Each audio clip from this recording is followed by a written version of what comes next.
Hello and welcome. This week I'm joined by Nikki Chamberlain, and we're going to be talking about something that affects every woman you know, menopause. Nikki, thanks for joining me today. Thank you for having me. It's great to be here, Jamie. This is one of those things, and I feel like I'm at that age in life where most of the women I know are either approaching the menopause or going through it. And I've had a lot of conversations with people recently, and I am no expert on menopause, but I've heard enough people through the networking that I do and read enough about it that I can start to understand a little bit about it. One of the first things that I want to talk about with you is, what are the symptoms of menopause that people might not realise that they're suffering with that are the early indicators of menopause starting? Interesting question. So the symptoms of menopause is something that seems to be growing more and more. So at the moment, there are reportedly somewhere between around about 40 to 50 symptoms that are associated with menopause. And the challenge of knowing what the indications are is that lots of them are actually things that you might associate with other conditions or problems or challenges. So, it's really only the piecing of them together that perhaps suggests that they are menopause related, if you like, along with potentially the age of the woman that's going through. So they sort of fall into two brackets, really. One is kind of the physical side of things, and there are some of the more common ones that people are aware of, such as hot flushes, such as weight gain, such as maybe fatigue might be one that's kind of more commonly known. But there are lots that are less commonly known. So, for example, hair loss. Lots of women suffer huge amounts of hair loss. Things like dry eyes and dry skin, dry itchy skin, and dry eyes are things that. So with the dry eyes one in particular, I've just heard about that this week, where someone that I know has got contacts and they're on monthly contacts and they were getting so far through the month and then just finding that the contacts were irritating their eyes, almost like they thought that there was some dirt in there, or it was scratching. Spoke to the optician and they said, oh no, it's a symptom of menopause. Your eyes are starting to dry up a little bit. You probably need to move to daily contacts. Yeah, and the first thought initially is there's probably something wrong with the contacts, or there's something just wrong with my eyes. Maybe I've got an eye infection or something like that. It's only when it happens over an extended period of time, over maybe month in, month out, that you start to realise that maybe there's a bit of a pattern behind it. Things like joint aches as well, like joint aches and muscle aches, those are the kind of things that, you maybe put down to the fact that you've just had a busy day, or you've just overdone it, or, something like that come along. And then we've got kind of the mental and the psychological symptoms. And those are the things that can be a little more challenging and a little more worrying for a lot of women. So things like brain fog, memory issues, focus and concentration issues that you've perhaps not experienced before. Lots of women think they are suffering early onset dementia because they all of a sudden can't remember words for basic items. It's an old adage, but, the car keys are in the fridge, all those sorts of things, just like not really kind of thinking, what you're doing. And then things like anxiety and depression, that perhaps is not something that you've ever experienced before, can be very worrying and a difficult thing to kind of work through and get through. Yeah. And in my world, I tend to deal with people who are small business owners. So they're more often than not, they're working in isolation. And perhaps in the past, for people who are employees, they might work with people who are a similar age or know someone. And you can have that coffee break kind of moment where you confide in somebody. But when you're working from home, you don't maybe have that opportunity to have those kind of conversations. So I think it's really important to raise awareness about this, the frustration that's associated with it, that why am I not able to perform at the same level that I used to? I never used to be like this. And just not having anybody to confide in, the lack of understanding, and not piecing together all these separate little things that are happening and then just packing it all in. How many people just think, oh, do you know what? I just can't cope with any of this. And it might only be for a few days each month that it's at its worst. but that's when we're at our lowest, isn't it? Yeah, absolutely. It's that kind of not sort of understanding and not piecing it together. I think that there's perhaps a misconception out there that as women somehow we're programmed to know that this is what's happening, but we're not, right? We tend to not know. Most women don't know. There's a lot more conversations happening out there now, which is brilliant. There's a lot more awareness out there. But as women, we're not automatically programmed to know that things that are happening are menopause related. And of course, it tends to happen at that phase of life when we're living extremely busy lives and juggling so many things, right? We're probably juggling a career, if either you're running your own business or you're probably at a relatively senior stage in your career because you've kind of progressed forward. You've probably got a relationship. You've probably got kids that are at a crucial stage of their own life, and you've probably got elderly parents that you're also spending time caring for. And so there's all of these things going on. Notice I haven't even mentioned you as an individual in all of that, and kind of where do you actually fit in the time to think about yourself. But there's so much going on that very often you'll just put it down to, I've got too much going on in life. But actually your body is also changing at the same time, but you're not picking up on those messages and you're not picking up on those signals because you're just putting it down to, I've got too much else going on, I'm too busy, I'm really stressed, and not necessarily picking up on the signals that actually your own body is going through these changes as well. What can people do? I mean, the first thing that we need, obviously, is a lot more awareness out there. There's a lot more education and awareness that needs to be out there so that, women can become aware of some of these situations and challenges that they might have. We need to remove and reduce the stigma associated with talking about menopause and having that conversation around menopause so that women feel more able to have those conversations, ask the questions, whether that's of a healthcare professional or whether it's other people in their world, in their network. And then we need to ensure that women value themselves enough to start putting themselves first and start addressing some of the challenges that they're facing and changing the way that they live their lives and changing some of their lifestyle habits and behaviours so that they can ease some of the challenges that they're going through. I can only begin to imagine what it's like to go through these changes. It's subtle changes to begin with that just sneak upon you.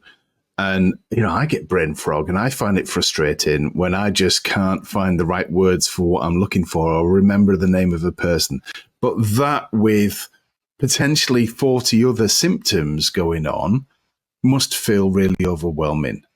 But you can't single it out because all these things perhaps happen on different times at different days. And it's not like we walk around with a checklist going, oh, right, so I'm in my mid-40s now, and I've got this, and this. Oh, I must have started with my menopause. So it just sneaks upon people. And I think from a male's perspective, we deal with all the women in our lives. We need to be aware of this to be more understanding and to help raise awareness from it. And that's the purpose of this podcast. Half my listeners are men, half of them are women, and the majority of people that I deal with in my life are in their midlife. So they're going through this. So from a selfish perspective, I'm interested to know more about this. And we had a conversation before we started this around in the first part of our lives, when we're young and energetic, we can do anything. We can climb up mountains and knock down walls without any challenge. We can party, burn the candle at both ends without any symptoms. And then slowly during our 30s, we start to see a change. And then when we hit our 40s, I'm talking about women now, changes go on within their bodies. We can't live our lives like we did when we were younger, now that we're in that midlife period. Why do people need to make changes? So the key reason for making a change, other than the fact that, as we age, our bodies change anyway, is that the menopause process essentially is the reduction in the production of hormones within the body, estrogen and testosterone most notably. And those are the things that are protective of our body's processes. So they are protective of our heart health, they are protective of our muscle strength, they're protective of our bone health, keeping our bones strong and healthy. And there's still more research to be done, but potentially protective of our brain health, protective of our gut health, all those sorts of things that go on within our bodies that are the things that give us energy, enable us to do things in life, enable us to, live actively, live well, and enable us almost to do anything that we want to, even if we don't necessarily have the healthiest lifestyle habits and behaviours to support that around exercise and diet and nutrition and those sorts of things. But the change in the level of those hormones within our bodies and the lower levels within our bodies mean that we have to eat and sleep and move and manage stress for ourselves rather than our bodies kind of coping with anything that we throw at it. And if we can change those things, then we can improve our long-term health prospects. So, it's important that going through this change of life, women have 30 to 40 years potentially beyond that stage, and they want to be as active, as mobile, as independent, getting as much out of life as possible. And we need to do that by looking after our health ourselves through the way that we live our lives. And it's potentially this next phase of our lives, the next 30 years, should be the best years of our lives. We've spent the first 30 or 40 growing up. For a lot of people, having kids, looking after kids, putting everybody else first. Now it's time to prioritize yourself, if you're listening to this, or for your partner to prioritize themselves. It's time for change. So we've got to know how to change some habits. And I think this is the main thing. We've been doing everything on autopilot till this point. We get up in the morning, we do certain things, we do our job, we look after the people around us. We need to make some changes, particularly around nutrition and exercise. And that's the main thing that I hear over and over again. And I think it just washes over people, doesn't it? We all know deep down that we need to move more and eat better, but we don't do it. But why is that so important? So exercise and nutrition is important for people because that is the way that they can, A, manage many of the symptoms that they're struggling with, and B, improve their long-term health and well-being prospects so they can live longer, healthier lives. And who doesn't want that? We're at the point in your mid-40s and into your 50s, you're at the point where you start to get some time back and our priorities change and we work out what's important to us. And it's not being a slave to a job. It's realizing that actually we've only got 30 good, healthy years left. Let's make them the best 30 years of our life, not a slow or even a rapid decline into old age. Let's enjoy and make the most of the next 30 years so that we can live life to our fullest. Surely we all want to do that. So with some changes, some habit changes in what we're eating and how we're moving and exercising, and maybe about how we're sleeping as well, is that all that people need? And I say that flippantly, is that all that they need? They know that they need to do, but... So here's the key part of the things that people need. So obviously there is, I guess, the question of HRT, which is a piece of the jigsaw, but that, from my perspective, is the way that I see it, which is a piece of the jigsaw. There's a lot of talk out there at the moment around HRT, and I absolutely think it is a valuable element for many women. Not everybody can take HRT, but it is hugely valuable for many women to enable them to manage and overcome some of the symptoms. What I think we need to do is make sure we don't think that HRT is a pill to cure something. So it's not like taking a paracetamol to cure a headache. It's a part of the jigsaw. But even taking HRT requires the lifestyle change to go with it and to support it. Because the HRT is not something that improves our health. It helps us to manage and deal with some of the symptoms. The lifestyle changes are the things that enable us to manage our health and be healthy and to live a healthy life and to avoid the cardiovascular issues that come with menopause, to avoid the loss of muscle strength, which puts you at more risk of falling. And then to the loss of bone strength means that you have a fall because you don't have the muscle strength to support you. And then you have the fall and the bone strength isn't there. And then you have the fracture. And then that reduces your mobility and reduces your independence and all those sorts of things. So that's where the importance is around the lifestyle habits and behaviours, and why they absolutely have to be hand in hand.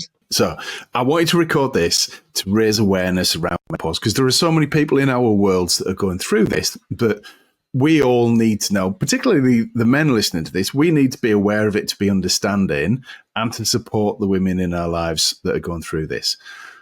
Nikki, if someone wanted to find out more about you, what's the best way to connect with you to find out how you help people?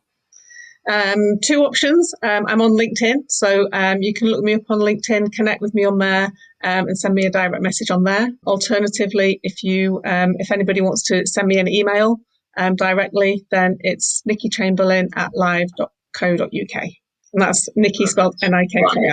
Yeah, we'll put that in the show notes. So thank you. I think this is one of those things, it's not going to go away. The more that we can do to raise awareness about this, the bigger the impact it's going to have. Thank you very much, Nikki. No problem. Thank you. Hopefully, this week's episode has helped shine a light on the struggles that everyday people in your life might be going through, and they don't even realise. A lot of people suffer in silence with this. They're afraid to speak up. They don't tell people that they know. They don't tell their partners. They don't tell their bosses at work. Share this episode, tag people on it to help raise awareness of the struggles that people might be going through. Thank you.